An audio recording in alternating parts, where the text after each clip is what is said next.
Max Tuningdagi Leapmotor Sion avtomobilini tayyor qilib berganmiz. Avtomobil turishini qaranglar, videoxasini voshcha doda chiqqan, diskalarni qaranglar. Diskaning o'zi ham отдельный tema. Matizi puli bo'lsa kerak bu diska qaranglar, turishini, vidini qaranglar. Endi avtomobilimizni qilingan ishlari bizda Max Tuningda oldi labo'ylariga to'g'ri turadigan sonzashli plyonkalar yopishtirildi.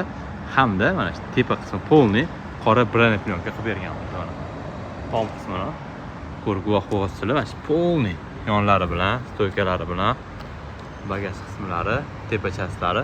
Bu bronli plyonka qirilish, chizilish yoki nimadir tushganda sinib qolmasligi uchun qilingan bronli plyonka. Qora. Endi vidini ko'ryapsizlar, qanaqa doda chiqqan. Polniy Leapmotor Sion. Tayyor holatda. Shunaqa avtomobil havas qilganlar, like bosib qo'yasizlar. Haqiqatda videoga zo'r chiqdi. Endi salonlarni ham ko'rsatib o'tamiz. Qaranglar. Ham o'zga dunyo. Xizmatlar qiziq bo'lsa bizga Max Tuning murojaat qilasizlar. Ishlarni chiroyli qilib bitirib beramiz.